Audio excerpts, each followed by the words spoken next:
job. It's a career. I've been in this industry for 25 years plus, insurance industry. So now I can watch people start to fade away and click off their Zoom meeting here as I mention the word insurance. One of the things I always follow that up with when people ask what I do is I mention that I work in the commercial insurance business. So there's a big difference there. So that sort of puts people more at ease so that they know I'm not trying to sell them any kind of life insurance right off the bat. So commercial insurance, and I'll give a brief description, and then I'll talk about my role within it and how it comes to be a little bit humorous at times. Now, this is a career that I've loved, just absolutely loved. And the commercial side, obviously, you know what that means. That's business-based insurance. So what we're talking about primarily is workers' compensation or property. If you own a barber shop, you know, you want to protect the building that you own in case of a fire or in case somebody comes onto your premises and slips and falls.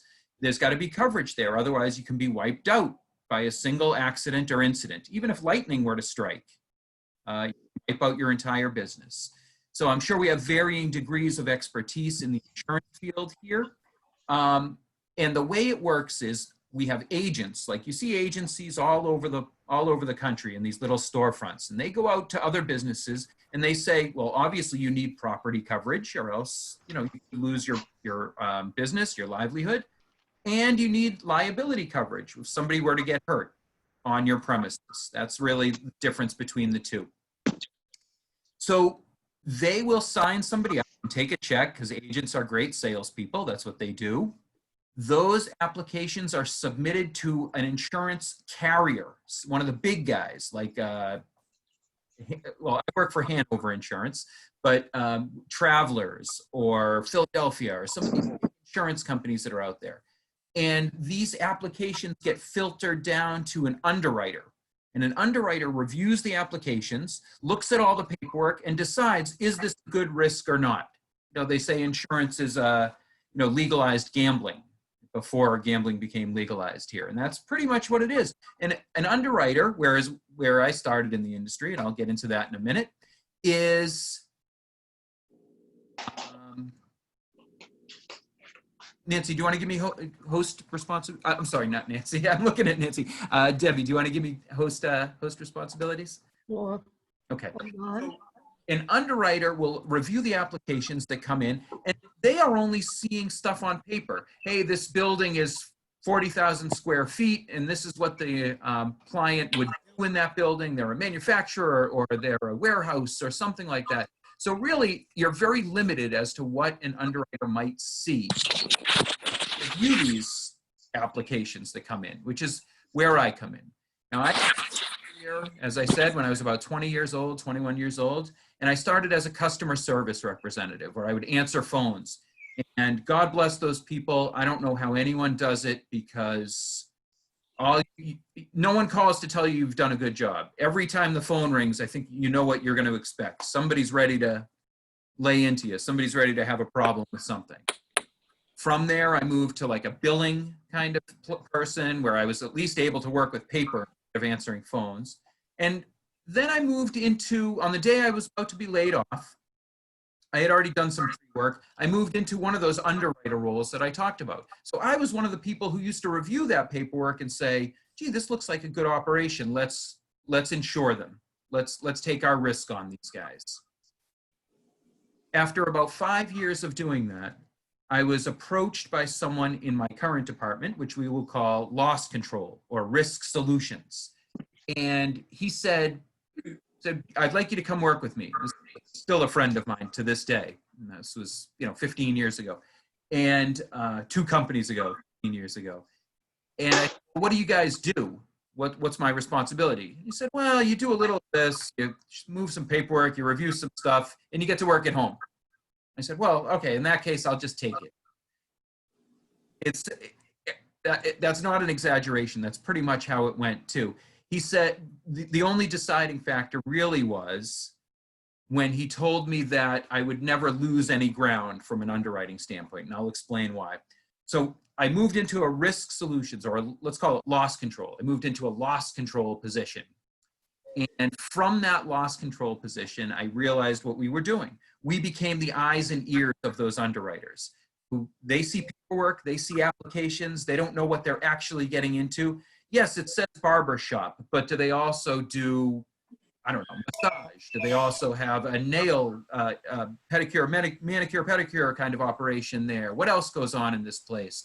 Is the building ready to fall down? What's the condition of everything? Do they take care of it? The loss control people are the ones who go out and actually take pictures, write up a report. Hey, this guy was a jerk, or hey, this guy welcomed us and he showed us around and it was wonderful and it was a great building and it's brand new and they have a great sprinkler system to protect the building, and we tell all that stuff. So it's two parts. We have like a narrative part where we write up the whole operation, and we have the most important part, of course, photographs. As we all say, a picture tells 1,000 words. So we have specialized, not specialized, but we have specific areas of businesses that we take pictures of. We want to see the building from the outside. We want to see the flooring. We want to see the walking surfaces. We want to see the outside, inside of the building.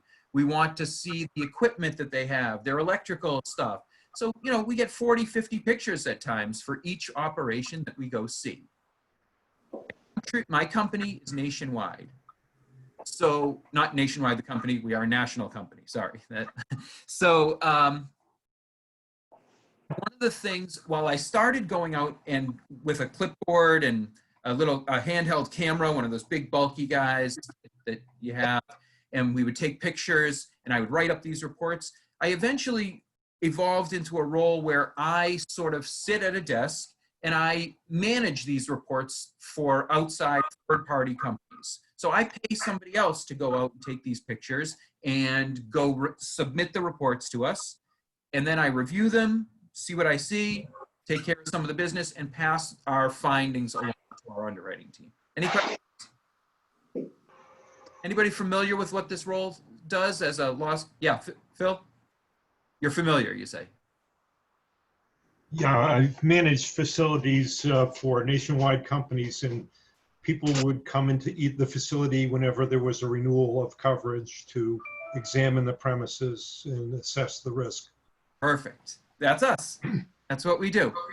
So over the years, we've seen all kinds of amazing stuff, amazing things from, you know, we've actually seen matchbook factories, which is nightmare, to, it's a great example. And since we are all adults here on this call, it appears from looking around, we went out to a bookstore that wasn't quite a bookstore, it was an adult bookstore. So things like that that show up on paper as one thing, when we go out there, we get to see something else, you know? And, you know, there's a big joke within our industry that we started telling at that time. That we say, well, you know, it's good to write that bookstore, that adult bookstore, because no one would ever admit to getting hurt in there. You drag yourself across the street to the local supermarket and say you slipped on a grape there instead. So that's the way it goes. So through the years, I've taken my share of photos. Now, the presentation that I have here for everybody here today is a compilation of some of the more unusual or funny photos that we've gotten over the years. It's not as powerful as it used to be, because now you can sort of go on the internet and find funny pictures everywhere. But I invite you to hearken back to a time before the internet was as readily accessible and think about somebody showing up at one of these locations to review the operations and the building, to see what we have there and to see what it looks like and to try to decide whether or not this person or business is insurable, worth insuring. And some of the stuff that we have actually is quite funny. And I will say some of these photos are actually mine as well. Some of them actually took myself. So I'm going to begin to share my screen. Here's our first photo. This is what we call a job site visit. So we're not visiting the insured's facility. We're visiting one of their job sites. And while we applaud their ingenuity at this time, we can see that this might not be something that you can train on. If this is a business practice, and hopefully everyone can see, yeah. I want that although they are using chairs to even off this, this scaffolding here, even the ones that are supposed to be level and firm are on little plaques as well. So it's even worse than it appears. Hopefully you can see some of this. This is an old gas station here. I think part of the fun with this one was that it's for sale. I think, sale pending, of course. I don't think anyone's jumping right into this, but this is the kind of stuff that we go look at. What do we have? Oh, this is just an old photo here. I'm going to pass by this one. A gentleman who looking to, all of our people are considered engineers. So this is clearly an engineer is thinking outside the box, not going to do a soft landing. He's going to fix his plane while he's at 10,000 feet there. This is one of my own photos here. And this is one of my favorites as well because I got to take it. They are building this is called, we call them the mushroom. It's it can be either at the end of ductwork. This could be a commercial cooking operation where the exhaust from the kitchen is blown out. I don't see any grease here, so that might not be the case. It might just be building furnace or, building air control there. But the best part about this is that they're holding it in place with these large bricks. Someone thought that this was going to be a good idea here. So I think you get the sense that what we do is we assess these risks, and this is the kind of photos that we take. Yeah, here's different angles of it to show, I was up on the roof, which was nice because I like being up there, but under me. Just a funny photo that we have. Here's a gentleman who works for the state. Their idea of how to best use a ladder and how best to climb to routine maintenance on their lighting. This is an actual photo from a warehouse that we covered.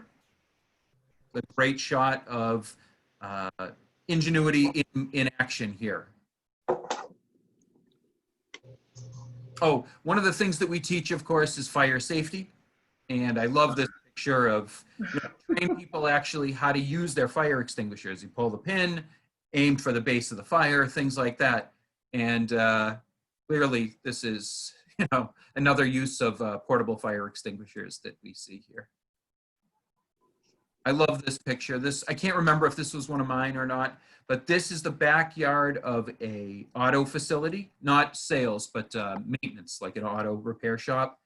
And we have something in the industry called an attractive nuisance, which means it's something that kids would want to go look at, play with, and potentially really hurt themselves at. And this is a great example. This just graveyard of old vehicles here. And this is a great shot. Workers' compensation claim waiting to happen right here. You'd think that somebody who's going to be working inside a pool like that would use a wooden ladder at the very least. Not that that's safe by itself, but at least, don't work with aluminum and electricity at the same time. I like this one a lot too. Oh. Safety hazard here, of course, we see. Another one of these, this is one of my favorites as well. Actually using the truck and the lift and the bucket to actually make your way up to make the maintenance on the pole here. This is one of my favorite types of this. It doesn't look like welding. This is like sand. This is blasting and sanding here. And for some reason, this gentleman thought that this was his best idea for protection here. Or this is actually welding here. This is one I like as well. I think obviously the best part of this is they ran out of helmets at this facility.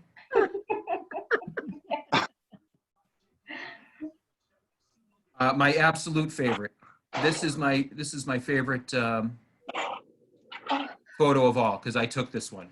This was an Asian restaurant. And I think what you can't see, you can actually see it a little bit. Behind this counter here that you're looking at up in the front is a big, and I will tell you that in that bucket was uncooked chicken. That's, where it was stored to be cooked. Sitting right there on the floor, big bucket of uncooked chicken. And what I'd like to tell everybody is these appointments that we go on, we don't do these blindly. We don't show up and knock on the door and say, hey, I'm here for this. We schedule these appointments. So if someone wants to finish what that means in terms of this kitchen here, it's one of two things. Jump right in. Okay. Stupidity. Stupidity's good, but what I was thinking, Joe, is it's one They could have that prepared. either- It might have been worse. right, exactly. Either they ignored the appointment and didn't care, and this is how they operate their business, or worse, they knew about it and cleaned. So that's what it was. I think what you're missing in this picture, and there's a different one that I took as well, I have it on that old camera, that big bulky unit that I have there, was behind what you can't see in the photo was like a screen door that led into an alleyway. And in that alleyway, they used to store food as well. It was just, this was a nightmare location. Are they still in business? I don't know, actually. I don't know. It was in Holyoke, which was part of my territory. These are the kind of losses that we see. This is some of the claims that we get in. Wow. Just a great photo here. We require forklift training. Things we ask every time there is a forklift on premises. So this is the reason why. This is just a funny photo of risk management here. My other favorite is this one right here. Love the gentleman in pink. My absolute favorite of this group because, I mean, you're talking hazmat, you're talking oxygen, everything. And here's this gentleman. He looks as happy as can be, completely without PPE. I think we can all kind of look at what we, see where that would play in the current day's state. The PPE. This was a group of air conditioner repair people. Oh my gosh. Workers' compensation claim waiting to happen. This is great. These were painters. This was a painting crew doing the inside of a swimming pool. I don't know if they missed a spot or if that's how they were doing it all the way around, but that's why you need 3 guys or 4 guys to do a swimming pool like that in a crew. Josh, is that the deep end of the pool? I don't know. Good question. Good question. I'm thinking if he falls in, how's he even going to get out? I love these guys here. That's called the head first dive. Oh God, it is. Yeah. This is a great plan. This is welding. We did a lot of shipyards at the time as well. This was the plan to do welding on the outside of the ship, just to make sure the guy doesn't seesaw his way into the ocean there.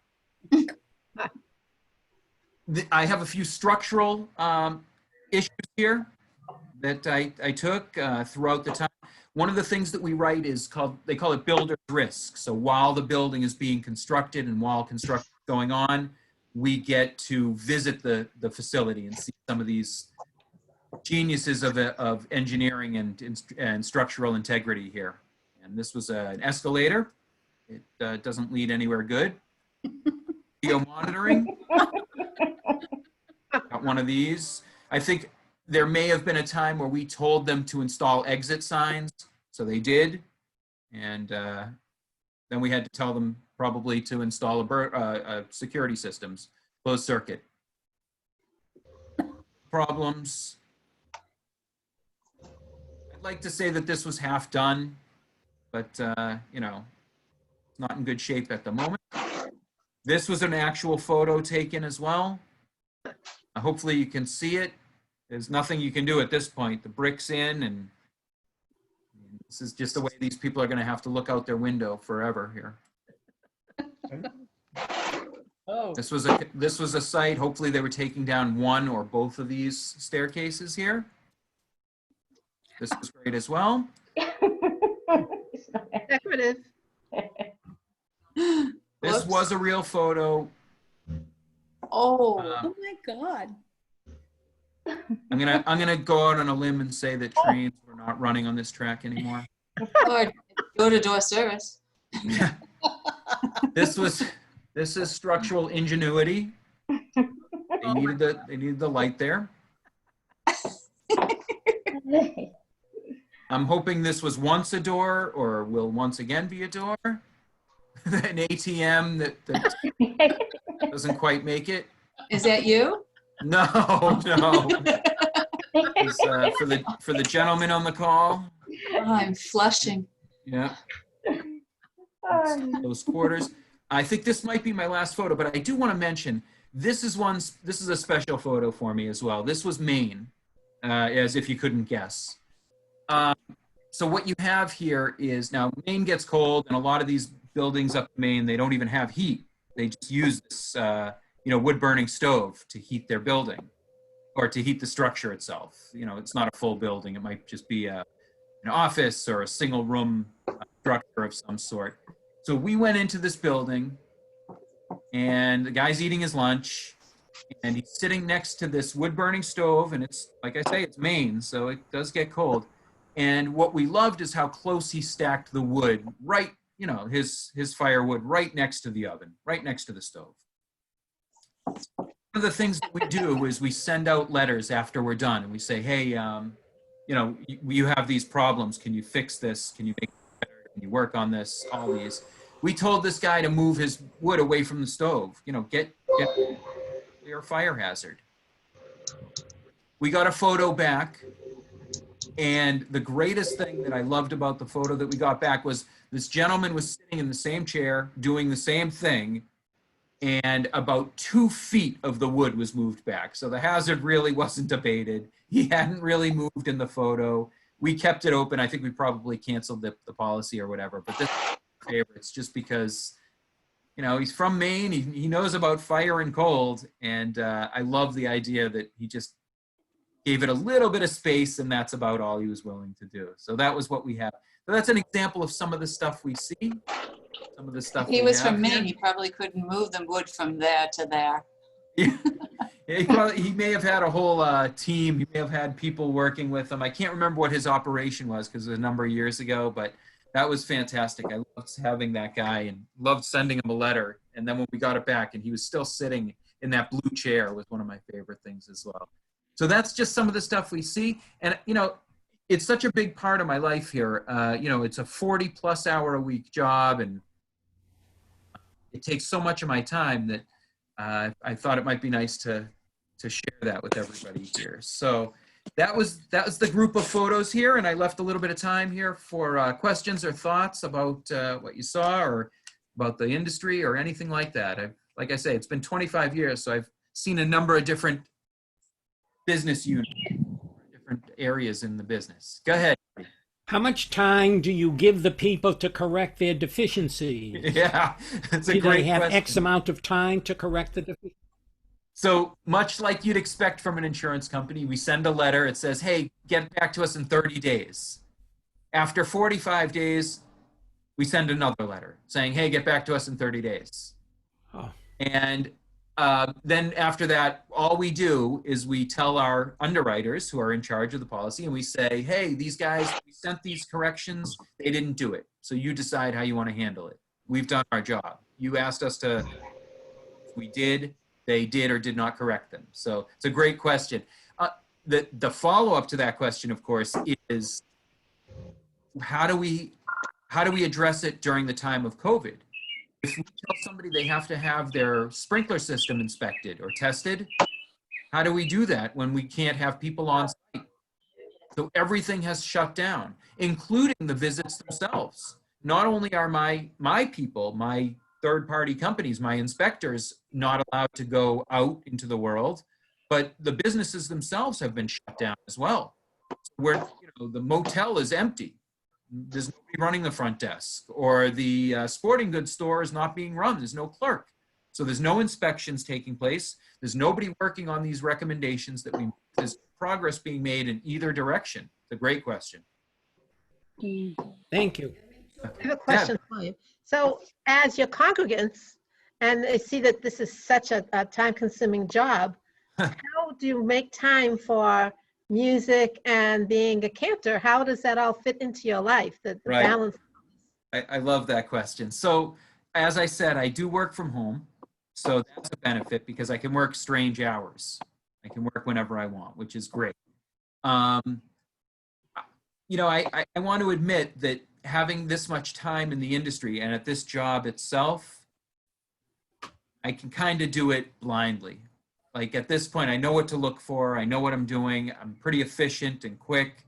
So I'm able to keep up with my workload there. And as time goes by and I put more effort into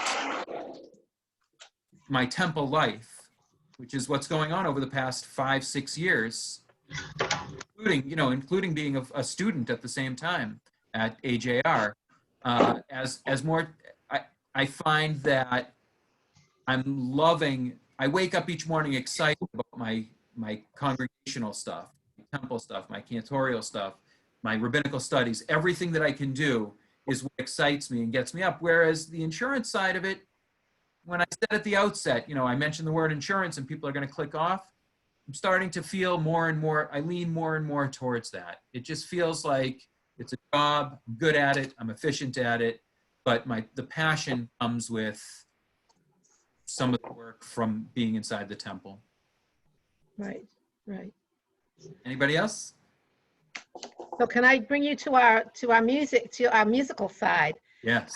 We know that you are wonderful at looking for new melodies and new tunes and trying to bring some innovation in music to B'nai Tikvah. And I'm wondering, outside of liturgical music, what's your favorite type of music? Do you have specific, I'm going to say this for a reason, as I'm sure most of us know, specific Broadway shows that you favor? Is it pop music? What is your passion in music? So I love the question because I've spent so many years going back and forth with all different types of music, everything from classical to classic rock and roll to what is now considered like oldies to every type of music that I can think of, I've spent some time with. And what I've landed with, and now I'm afraid that it's been so long that I've enjoyed this type of music, I feel like I'm not going back anywhere else, is a combination of improvisational music as well as a band that I know of that is very diverse in their skills. Can I just interrupt you for a second? There's some background noise. If you can give me back the host duties, I will take care of it. Oh, no, actually, I'm going to share one more time. Okay. Deb. Okay. So For people wearing a mask? I can, Without a mask on. It's right in I the think front. it's Toby. Good. I'm sorry. There you go. Thank you. So I want to put it out there and let everyone know that I've spent a lot of years listening to the Grateful Dead. And as a follow-up to that, so that comes with a stigma, of course. Everybody says, well, everybody has an opinion of what that might be or what that looks like. But I think what people might not be aware of is the diversity associated with that style of music as well. The follow-up, obviously, when their lead singer, Jerry Garcia, died in 1994, is what was at the time considered a college band under the name of Fish with a PH.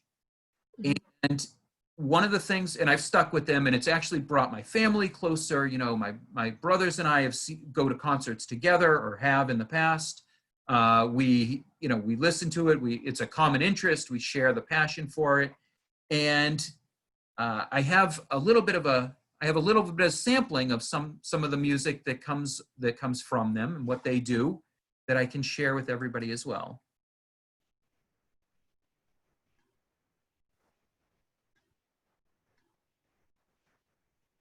Let's see if it works here. And I think I need to make it so that my I'm not sure how, but I think you have There we to go. share. I got it. Avinu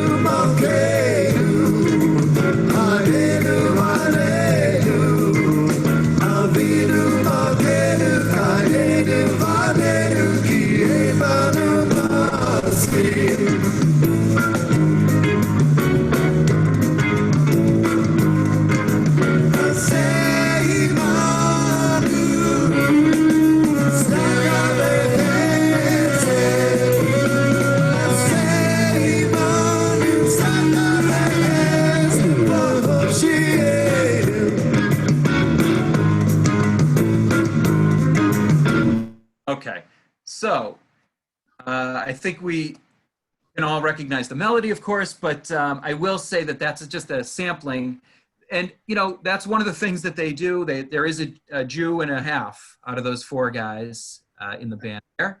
And they take influence from everywhere. And I'll, as a second quick example, well, actually, I don't need to do that, but I'll mention they run the range from bluegrass to rock and roll to even a bit of, you know, not heavy metal, but leaning towards there, to improvisational stuff, to ballads, to everything. And that's really a big passion of mine as well. So that's where my musical tastes lie. And I try to incorporate that into some of the cantorial stuff in diversifying melodies I change from week to week, as well as introducing new stuff. And I can let everybody know that it's likely not a surprise that I received a giant bag of music from Deb herself. I've been able to glean a whole bunch of new material from, and really found some beautiful things in there, as would come as no surprise to anyone here, I'm sure. I'm glad you enjoy it. What do you feel about instrumentation in services? I know it's not up to you, not the cantor, but Right. what's your take on how a type of instrumentation can be used in a service? We've done it for a number of years here over the high holidays. And I've brought in some guitarists myself over the past few months before we locked ourselves out of the building as well.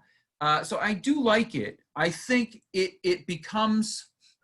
think it should remain as more of a specialty thing rather than an everyday or a common thing, because it takes away some of the value of it. It becomes routine if you just sort of expect it. I love when we do it, it turns it into a special day, it turns it into a special service and an event. I know it runs the gamut of people who are very against it and will never have any type of instrumentals in their synagogue, to people who do it every time, to people who bring in, you know, musicians who only do the instrumentation, like drums or guitar or anything like that. I like to fall somewhere in the middle of that, I think. Okay.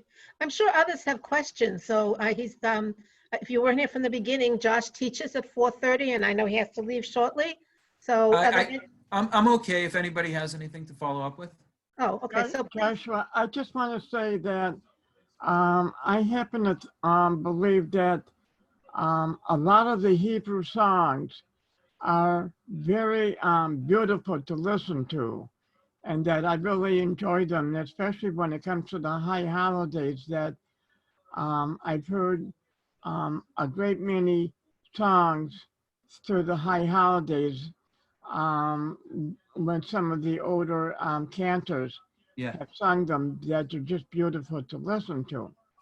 My only objection, I'm going to say, is that I have been raised Orthodox, and I just don't believe that during the high holidays, because I believe that Rosh Hashanah and Yom Kippur, and especially Yom Kippur, are the two highest holidays, that I just don't believe that any kind of an instrument should be used during the high holidays.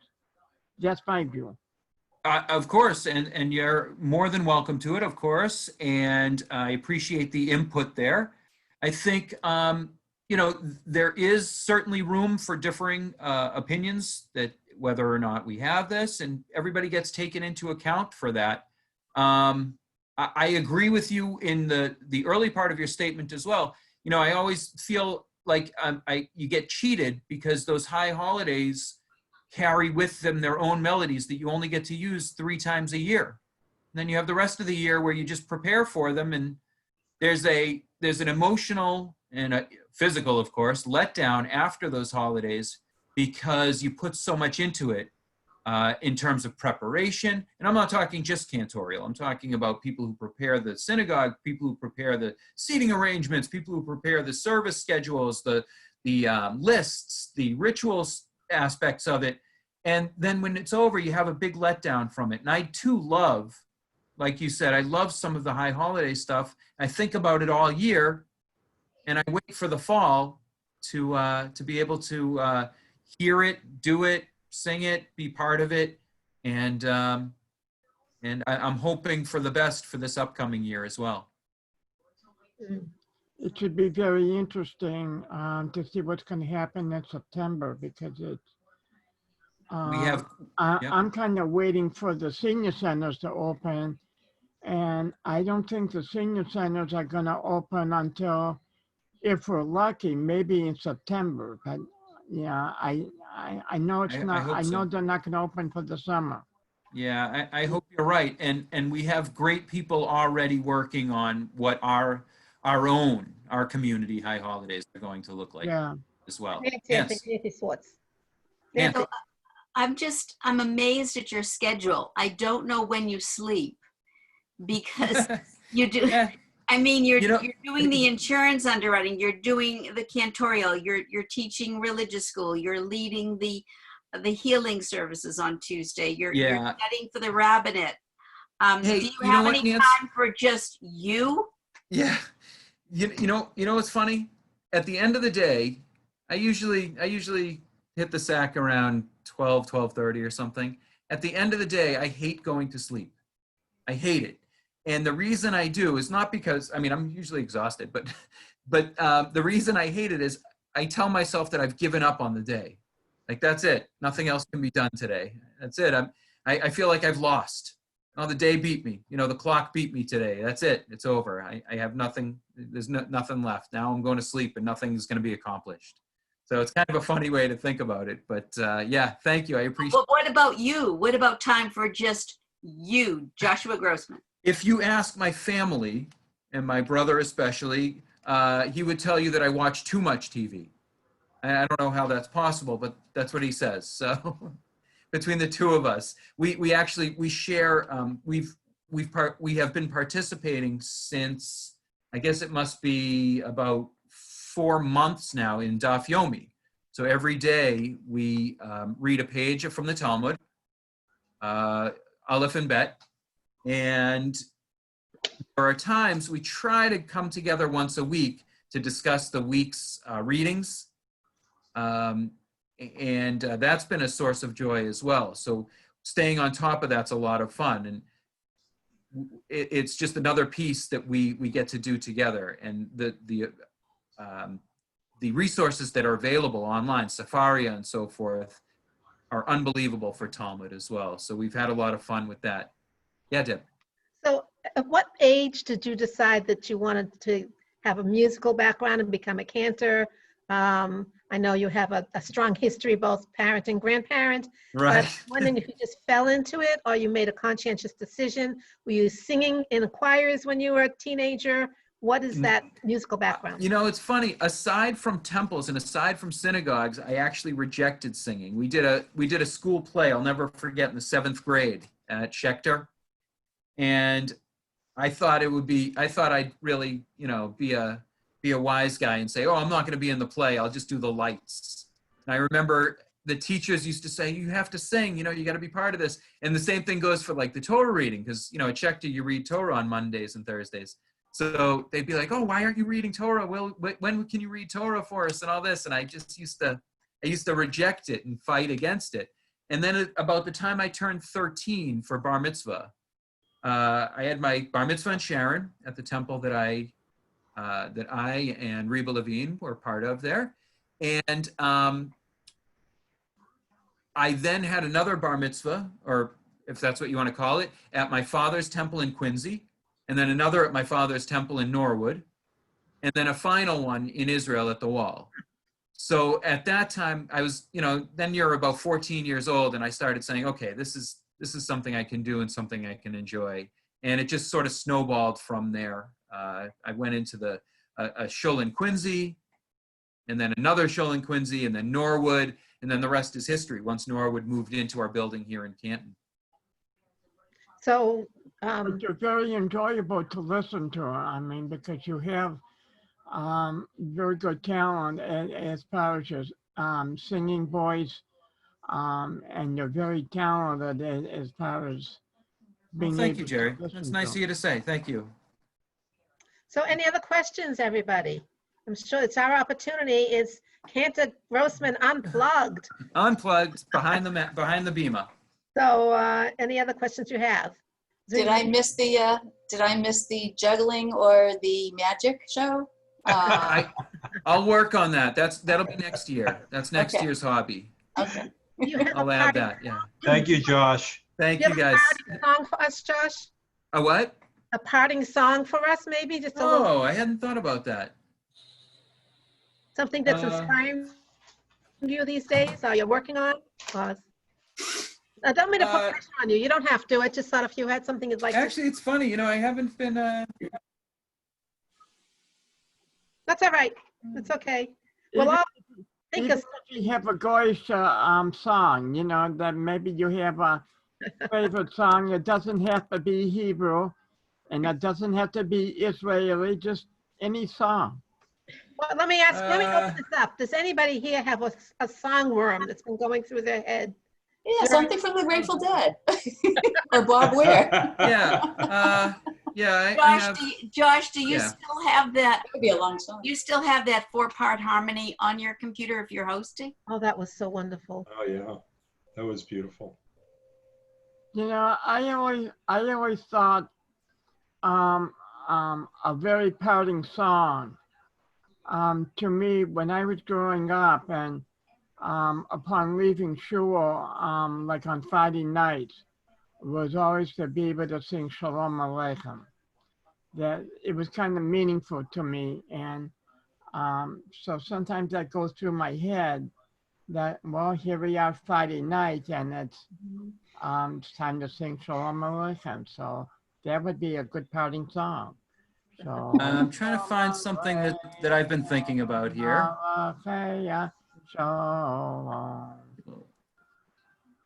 I don't have the Let's voice you see. have, obviously. So while Josh is looking, I want to tell everybody that next week, Nancy Swartz is going to be fantastic, and she's going to do something on why stories. And Nancy, she's always wonderful. She always prepares, and it's always fabulous. So please turn in and let other people know.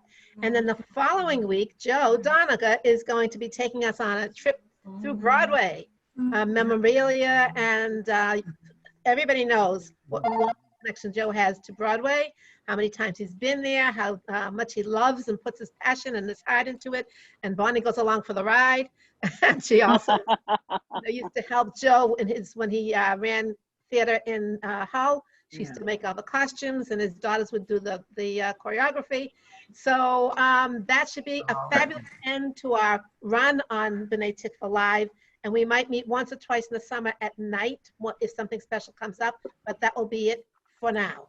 All right. This is one that I've been thinking about all day. I talked to my brother, and we ran by this, and it's called Blue and Lonesome.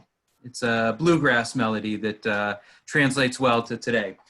That lonesome sound of a train going by makes me want to stop and cry. I recall the day it took you away. I'm blue and I'm lonesome too. That's it. Are you a Joan Baez fan? Yeah, actually I am. Yeah. Well, thank you. Nobody have other questions? I hope everybody, thank you so much, Josh. That was wonderful. Thank you. Thank you, Josh. Everybody. Have a great night.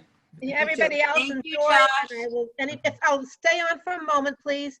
Those of you next week, when Nancy does something on why stories, she's also going to do at the very end a few pointers on how to, Nancy, phrase it for me. Yes, it's not really pointers so much as it's just prompts.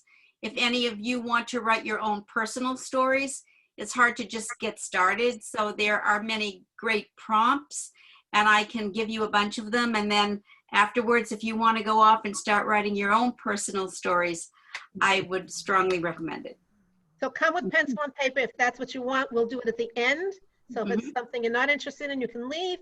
If you wanted to stay on for that, pass the word. And we will see most of you tonight, because remember, there is a congregational meeting at 8 p.m., if I'm not mistaken. Yes. Thanks, Debbie. You're welcome. See you later, everybody. Thanks, Deb. Bye-bye. Thank you, Thank you. Josh. See you Bye, later. Thank you. Bye, everybody. Bye. That was great. Bye-bye. Hi, Yes, thank you, 10 minutes. Josh. Thank you, Okay. Debbie. I have 10